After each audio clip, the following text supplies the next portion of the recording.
Okay. So if you were to talk about being a doctor of astrophysics and a former uh, astronaut for NASA, being the first man chosen to go to Mars, and they would get you on to talk about a range of subjects, but as soon as you start talking about free energy and sustainable future, that's it. You're done.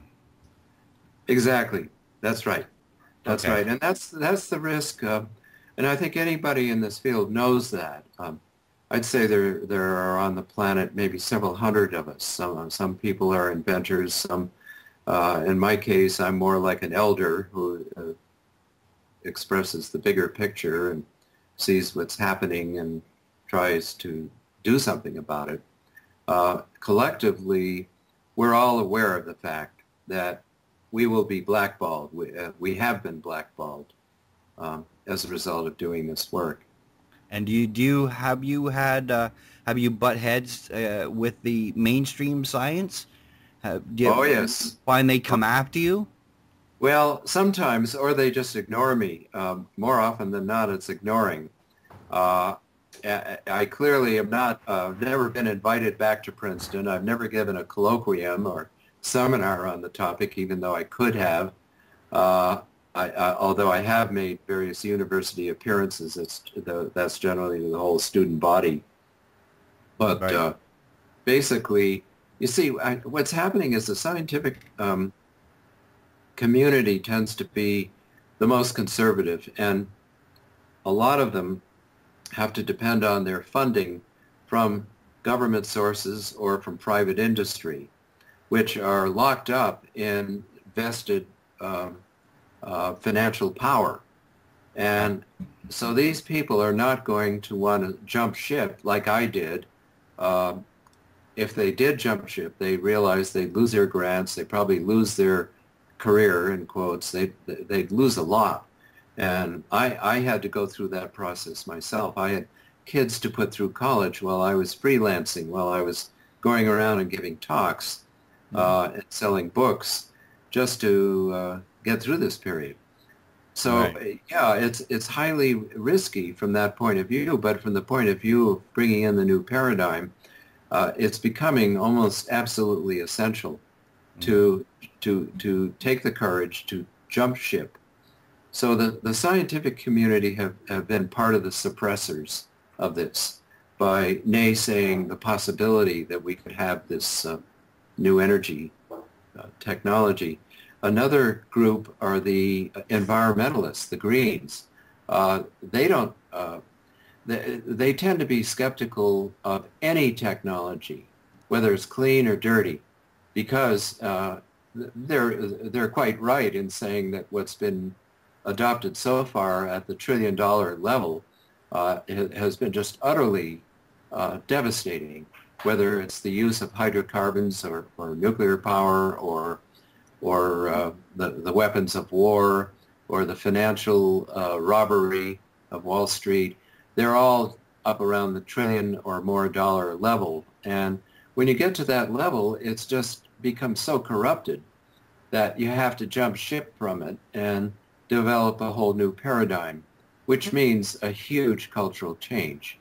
And that's what I foresee. And as long as I'm in this body and on this planet, I'd really like to encourage people to give this some consideration. But the Greens, the Green movement itself has fallen far short. And believe me, I've tried. I've had many discussions with various leaders of the Green movement Mhm. that decry our dirty energy use, but don't want to make the leap toward the possibility that we could have radically new breakthrough clean energy sources. Now that So the surprises me a little bit. You would think, I mean, they're great at doing the anti stuff. We're anti this, we're anti that, we're anti this. Um, but you're coming along with a pro approach. How about being pro free energy? How about being pro, you know, using hydrogen for fuel or, water? Well, Uh, this is the conundrum, that's and strange. Wade has addressed this issue, I think, very deeply. on his wonderful website. I've addressed it on my website and my books, and it's a conundrum. And it's a reality. The green movement simply, as a whole, and most all of its leaders don't even want to talk with me, even though prior to my getting into this field, they did talk with me. As long as I was thinking conventionally, I could have a conversation with them. As soon as I got into this, I was invited on to various shows, uninvited, invited to give seminars, uninvited, when they found out that I was an advocate of the possibility of free energy. But that's what happens. It's That's so odd. The green movement then isn't doing it, and there are some social theories about why the green movement isn't doing it. In part because they've developed their own vested interests, whether it's solar power or wind power or some more conventional approach to some of these questions. That's one reason. Another is explained by the model of spiral dynamics, which is a model of psychology and sociology that asserts that when people move to a certain point of view or world view, then they get stuck in it. And the green movement in and of itself is not going to do it. We know that since the time Ronald Reagan was elected president of the U.S. in 1980, the world has not embraced any significant new ideas, nor has the environmental movement been effective at all. They might win a few skirmishes here and there, but the big picture keeps getting worse and worse and worse. Right. Many of the environmental groups are bought out. Some of them are funded by oil companies. And these are just facts that can be easily researched. So it's the scientists, the green movement, and the political progressives. I'm a political progressive. I don't want the Tea Partiers to take over the country. And I think Obama is doing an abysmal job, maybe because he's marching to somebody's orders, probably because he is, and at gunpoint, to perpetuate this military, industrial, polluting energy, financial empire that is antithetical to anything human and anything that could be. So you have the political progressives, you have and other political progressive leaders, I've talked with many of them, are shy to do this, in part because they're funded. Their funding mostly comes from existing powers, corporations, and so forth. So the system is locked up. Even the people that you would think would be greener, more progressive, and more scientifically mature, they haven't gotten there yet.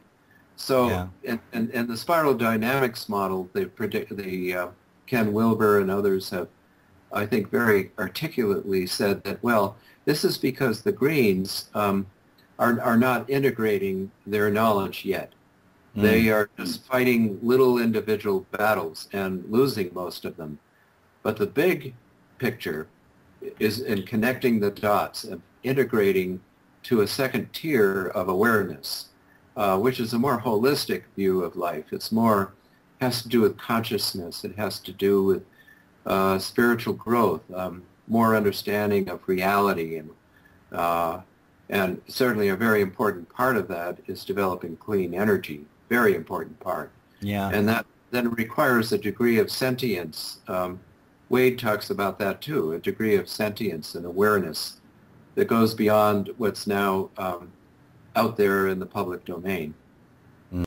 I agree. I'd say there's many levels to this. Just as far as the Greens go, when I think of the Green movement, I think of money, the color of money. And my whole thing is just basically they're bought and paid for. And I tell a little story, and my story goes like this.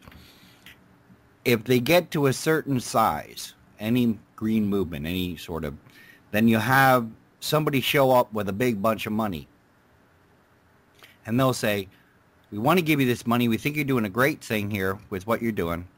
And the only thing is we need one guy on the board to help distribute the money, look after the money. And they say, okay, great.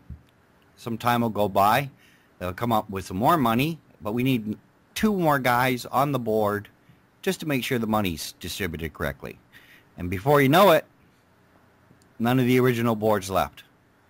And the powers that be are running the place. Now, that may be a simplistic example, but, you know, it just goes to show you how this sort of stuff can be taken over. Oh yeah, and I mean I've personally had that experience actually several times.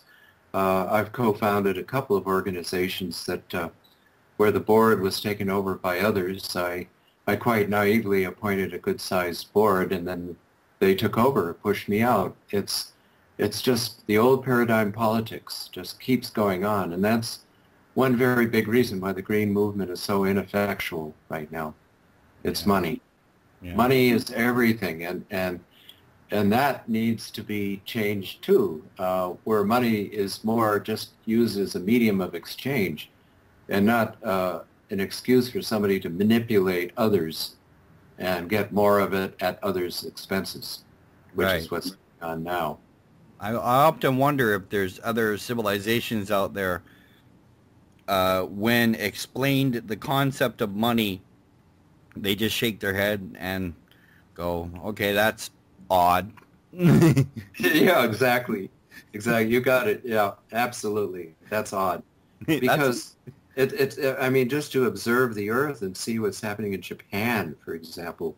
I mean, it's all about money. It's all about vested industry, huge corporations cutting corners, cutting expenses so that they can receive more money in the short term. Couldn't they have like poured concrete on it day one? Well, yeah, I suppose that's one way to do it. The Chernobyl, you know, answer. Pour concrete on it. That's right. Well, that's true of the reactors. It seems like this emergency is quite different in the sense that there are reactor vessels, all right. Maybe they will pour concrete. We'll see. But the other problem are the cooling ponds that have highly radioactive plutonium and cesium-137, very radioactive. The spent rods. The spent rods, yeah. That should have been moved off-site. Exactly. Right. And also one of the reactors was being worked on. And while they were working on that reactor, instead of removing those rods that were not spent off-site, they put them in the pools. Exactly. That's a mistake. That's huge. Huge mistake. Huge. Yeah, the human error is the biggie here. It's not. I mean, the plants shouldn't have been built in the first place because we didn't even need nuclear power. That's one thing right there. But even if they were built, obviously they could have built it away from where you could have earthquakes and tsunamis. Okay. But also, were they not built in the 70s when there was a different ideas and thoughts of how to build them? I'm sorry, I didn't quite catch the question. No, I said the Japanese power plants were built in the 70s, according to what the news people were saying, and the ideas and approaches that they had back in those days are quite different to today. That's correct. Yeah, that's a finer point, but well worth mentioning. And by the way, the same thing happened here regarding oil drilling in the Amazon jungle here in Ecuador. Which has been going on now for about 30 years, ever since the 70s. Oil companies have come in and basically decimated the Ecuadorian Amazon jungle, which is the most biodiverse spot on Earth, with voluntarily isolated indigenous peoples. And Chevron Texaco came in the 1970s, and they just threw the toxic waste of oil, the oil that didn't get to the refinery, and all the other chemicals went into the water supply and killed thousands of people. Well, these people came up with a lawsuit against Chevron, which for which there was just a judgment for $8 billion for Chevron to pay the community to clean up the mess. The mess is still there, and people are still dying in that area. And yet Chevron just very cavalierly says, oh, well, this isn't our jurisdiction. No, we're not going to pay this. So that's going on. And then, of course, BP in the Gulf of Mexico went in there and had this disaster, this explosion, and a huge oil gusher in the Gulf of Mexico. And then they put in this dangerous chemical called Corexit, which is now killing people once again. And BP is pretty much pulled out. They're not really taking responsibility. So these are patterns that have been set up for a long time, but are now being shown to us in spades that this is not the way to do things. It's not the way we're just going to have to do it differently. We're getting example after example after example of how not to do things. Exactly. You got it. Absolutely. You know, eventually, if we, you know, you're going to get tired of getting hit in the back of the head with a 2x4 and say, all right, okay, I'll stop. You know, I don't know if the human race can do that. It depends. On a good day, I think they can. On a bad day, I'm not so sure. I don't think we have the brains for that yet. We're like the old style. There's something about human nature which blocks positive possibilities. And I don't understand it because I'm not in that ballpark, in that grouping, which is almost everybody. That people will complain about what's bad, and then when it's no longer on the front page, they'll go on to the next, almost forgetting what happened before. It's a constant thing, you know. People forget, like whatever it's in the news today, if it's gone tomorrow, you know, people go on and about their lives. They forget all about it. Nothing sticks. That's the biggest problem. And if it doesn't affect you directly, you know, people don't care. You know, it's just news temporarily, and then it just goes on. You know, and I mean, look, you know, news were going crazy on Libya, right? As soon as the disaster happened in Japan, everybody went to Japan. Hardly anybody's talking about Libya. You know, terrible things are going on over there right now, and yet nobody cares because now everybody's looking at Japan. You know, and it's all temporary. People have very short memories. Yeah. People have short memories, and they also most people are really distracted. They're so busy doing what they're doing that they can't see the forest from the trees. And so, but my hope is that humanity's humanity in the positive way will come out more now, and people will clearly kind of get it that we have to do things very differently, and we have to insist on that. And that we have to go ahead and do it anyway, regardless of what the powers that be say or do. Have you ever found any pressure? Have you ever had to sort of back away from the free energy movement for a little while? Have you ever run into it where it's just gotten too hot to be in the pan? Well, because some of the key people that I'm referring to here, or about to refer to, are still alive and very well. Yes, I've had a couple of instances because I've been a leader in this field now for a fairly long time. You know, they'll infiltrate any organization, and they have an agenda, and they go in and they steal people's equipment. They assassinate, they threaten, they bribe, and that's just a fact. It's just what's been happening, and people are so dumbed down that they're not aware that that's happening, as well as the huge potential of these new energy sources. Mm-hmm.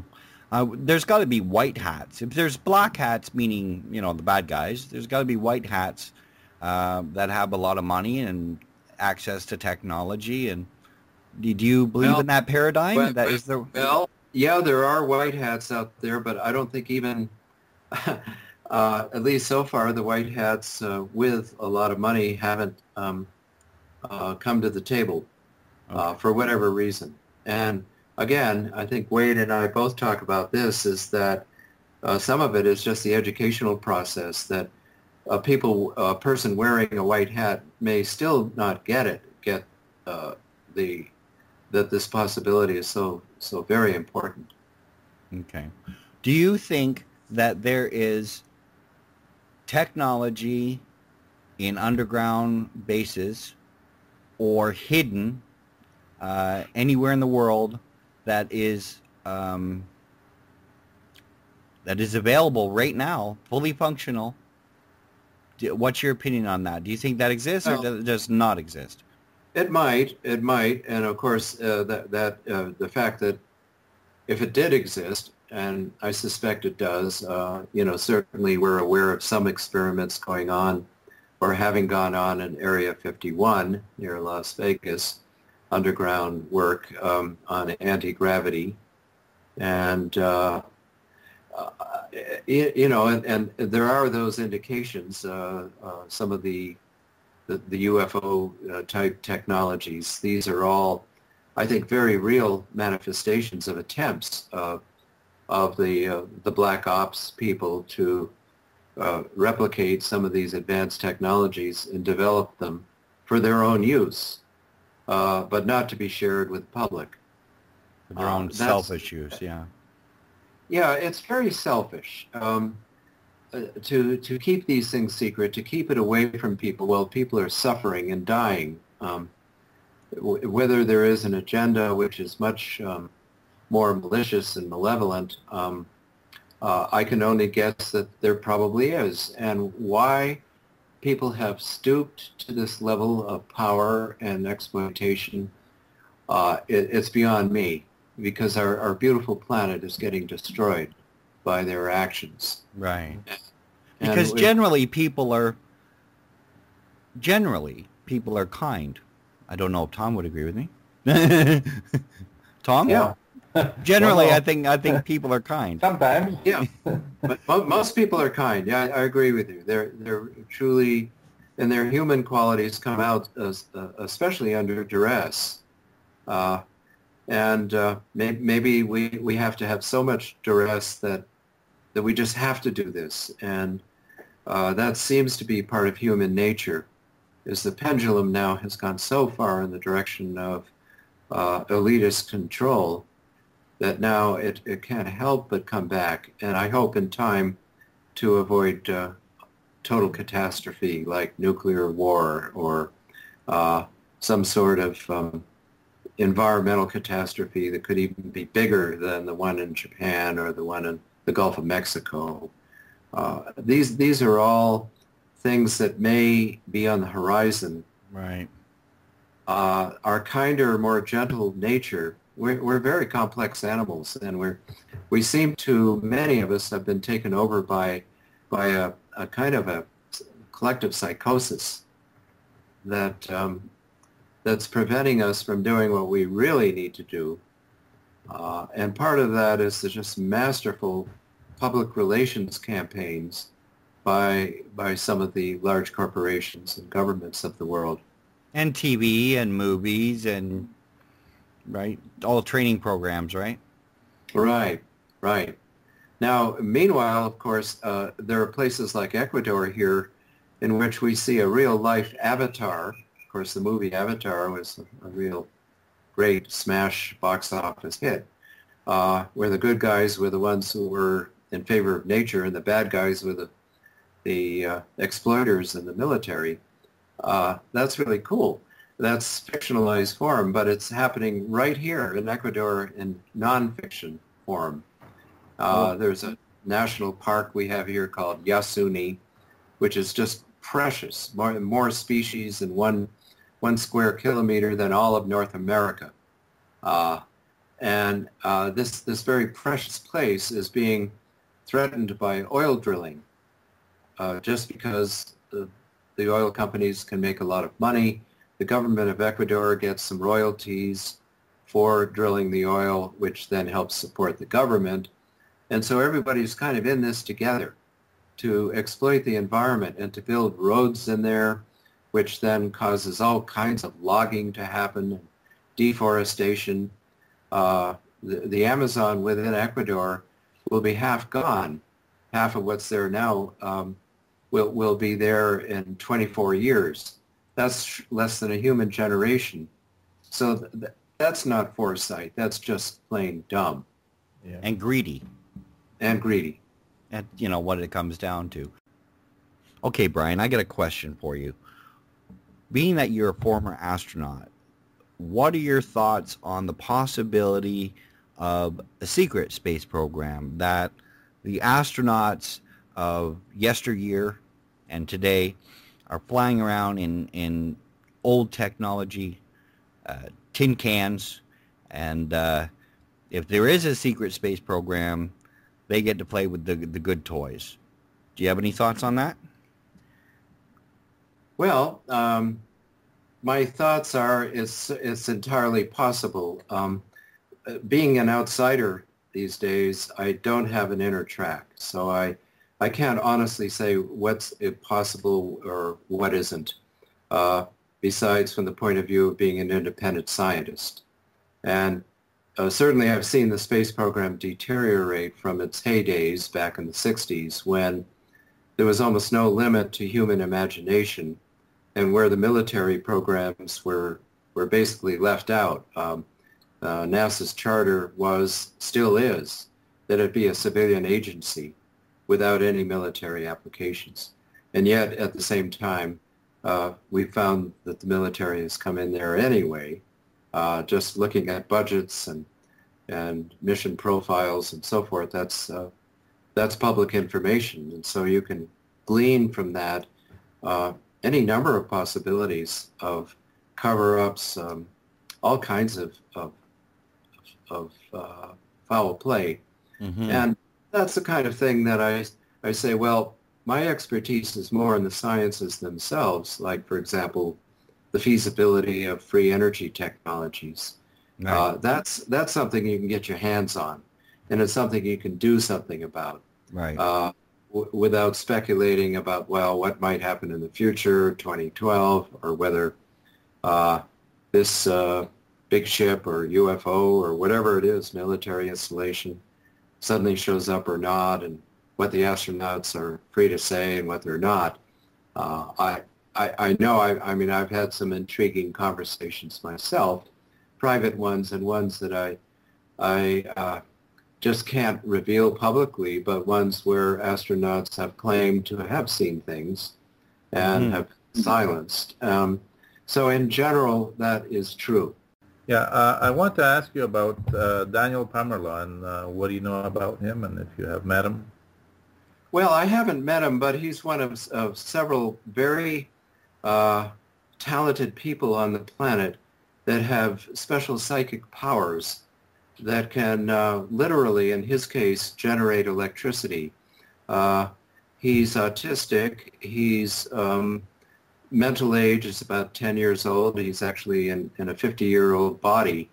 And he can actually literally light up light bulbs or just through his presence put energy into electrical circuits.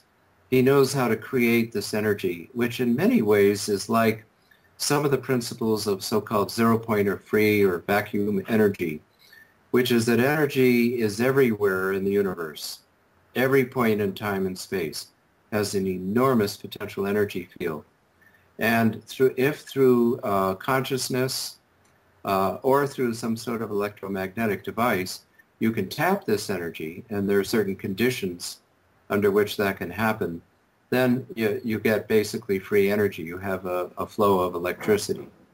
So Daniel Pomerleau, who lives in Montreal, is one of those very talented people. I've met a number of others. There's, the Sai Baba, who materializes things. I visited him many times in India. Or Thomas Green Morton in Brazil, who can also create light from nothing. you can actually do this through your consciousness. And there are certain especially talented and highly evolved people that can actually do that.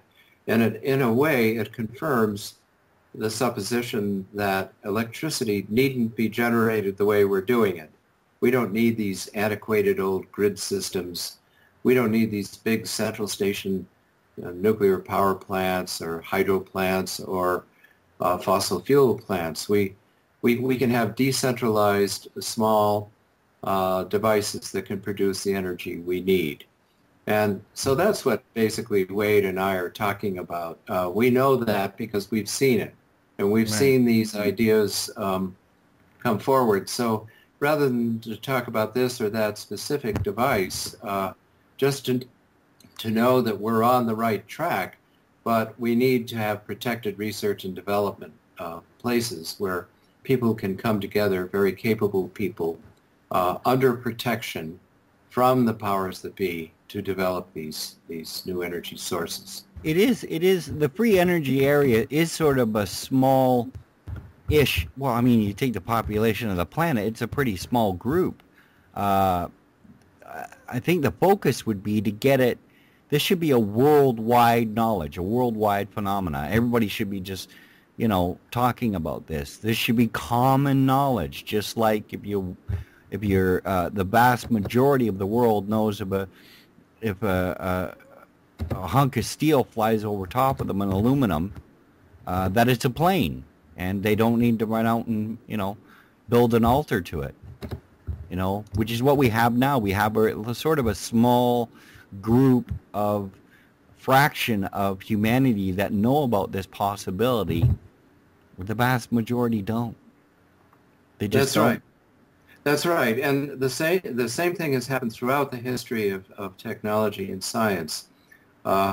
Bertrand Russell, the English philosopher, and this is one of my favorite quotes, said that the resistance to a new idea increases as the square of its importance. The more important the idea, the more resistance you're going to get. And if you're perceived as threatening this multi-trillion-dollar per year energy infrastructure and economy, then people are going to come down on you, and they do. And that goes with the territory.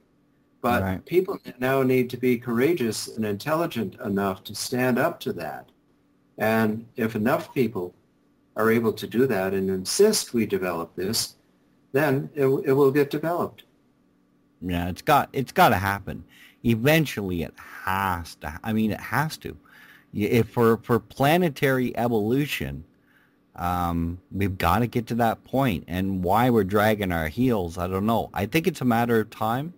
Personally, I think humanity is destined to be in the stars. But before they get to the stars, they better grow up and how to figure out how to live correctly on Earth. Absolutely, and that's what shifted, you know, in looking at my own history, shifting from my interest in outer space, it really shifted to the Earth and inner space over the course of the last 3 decades. I just decided to say, well, I'm sorry, folks, but we're destroying our planet so badly, we need to focus on here. Yeah, before the planet, you know, if by some accounts, this race that's living on the planet right now is the 5th race, that there's been 4 races before that have come and gone. There's detectable amounts of nuclear fallout that's been found in areas of the Earth that's 50,000 years old. So if we've gotten to the point of nuclear knowledge 50,000 years ago, well, they're not here anymore, so it didn't work out too well for them, right? So we've got to get to the point. It's either we evolve or we perish. Well, that's the point. Is regardless of what theories we might want to entertain, the fact is that we are destroying the Earth, and nature is so beautiful. We we just, that's one reason why we live way, way out in the Andes of southern Ecuador. It's beautiful here. And but just to see the earth being destroyed, even here, the deforestation, the pollution of the water, the chemtrails, all kinds of horrendous things are happening, even here. And this has got to stop. It's insane. Right. You're seeing it. You're seeing it. You went, you know, as far away from it as you could get, and you're still being affected by it. That's right. Exactly. Because humans are destroying the whole planet. And there are a few systemic things that pretty much can't be reversed, like the acidification of the oceans. Just the routine burning of hydrocarbons is causing the acid content of the oceans to go way up, killing all kinds of sea life. And that's unavoidable. That's even if you don't buy the human intervention theory about climate change. So many different things going on now that are just ridiculous, and it doesn't have to be that way. The technical piece is relatively easy. It's a matter of getting people together and researching. The social and political thing is the big challenge. Right, right. That it is, that it is. That it is. You don't, you know, whether you buy into one theory or another is irrelevant. The point is that we need to evolve as a species, and we need to evolve in a positive spiritual part. You know, there's that aspect to it. You know, if you and we need to do it fast because we don't have much time left. Yep. I'm afraid. For sure. Yeah. Yep. Are you familiar with David Suzuki? Yes, he's a Canadian environmentalist who has a lot of public exposure.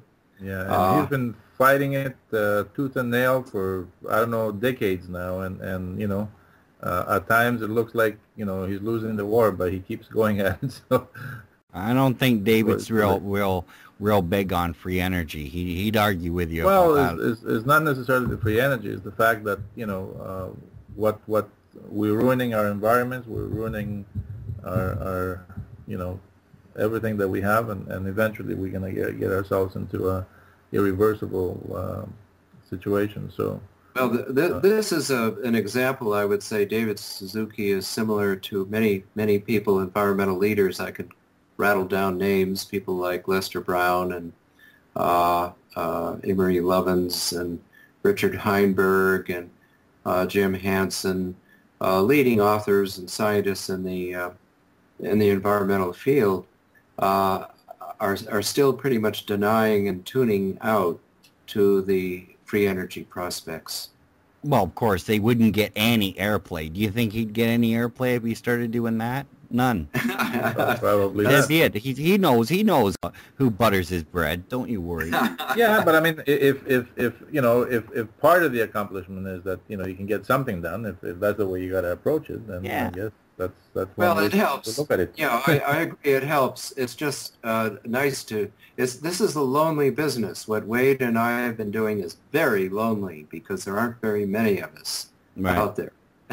Because we have careers that, well, in my case, I'm well past retirement age, so now I can kind of just let her rip. You still look, you know, looking after your P's and Q's, and you have to be careful a little bit what you say. But you can pretty much go out and say what you want. Pretty much. You don't have to worry about getting fired. That's true. You're not going to lose tenure. Nope. Yeah. Okay. So it's been great. I'm glad we talked to you. Is there anything else you'd like to cover? What I would like to get out there is your website and any projects or talks that you're going to be doing, if you want to tell people about that. Okay, my website is simply brianoleary.info, and it's Brian with an I, just brianoleary.info. And you'll see just a whole wealth of different presentations, mostly video, but also several essays that I post from time to time. I also have a blog, which is http//whatever, drbrianoleary.wordpress.com. And but the website will get you to any of these things. And my most recent book, I've authored 11 books. My most recent book is The Energy Solution Revolution. And it's all about this topic that we've been discussing. And that's available both in printable or ebook form and can be ordered on my website. Okay. Are there any events that you'll be speaking at that you'd like to? I've done a lot of speaking in my life, and coming up in the near future, my answer is no. Okay. Not that I wouldn't do it if invited and the circumstances were right, but I am getting involved in a lot of quiet behind-the-scenes activity, smaller meetings, to try to get some of this stuff going. Right, right. You've got your focus. You know where you're gonna go. You know what you're doing. Right, And right. That's what you're gonna do. And presentations actually are very easily done on Skype now, or It's true. just teleconferencing and so forth. And since I live in southern Ecuador, and since I'm not really a young whippersnapper anymore, this is where most of it's going to happen. Hey, you know what you could do? You could do a free energy webinar with Wade and other people. Hey, there you go. I just had a thought. Well, it would be very nice, and if somebody would set that up for me, I'd be happy to do it. I'm also working quite a bit with David Gibbons, who does a radio broadcast on the internet, which is gaining a lot of popularity. I think he's getting over 1 million listeners now. Oh, awesome. What's the tell us, what's the radio show? Well, it's called, there are a number of them, In Discussion or Crossing Over the Bridge. Okay. It's davidgibbons.org, Awesome. GIBBONS.org. So, and I'm appearing on various shows with a number of other people, which is good. People that we need to be working with are allies a lot more closely. People like Bill Tiller, who's a wonderful professor emeritus from Stanford, is doing breakthrough water research, and people like Nassim Harriman, who's doing basic physics research on free energy. Have you followed his work? A little bit. But Okay. anyway, that Ed Mitchell, who, of course, the Apollo 14 astronaut who founded the Institute of Noetic Sciences. Yep. I've been in a couple of programs with him.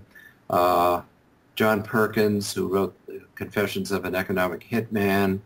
We're all kind of in this together. We all feel that it's now time to move forward with these new technologies. Awesome. Well, I really appreciate you coming on the show. I think it's very important that we get this information out to as many people as humanly possible. We can't just keep going on the same treadmill. It's eventually got to break. The bubble's got to break. So Absolutely. So we have to be prepared for when it breaks to come right in there with what's really going to be positive. I agree. And thank you very much. And we'll see you guys next week. Next time. Bye-bye. Bye-bye. Thank you.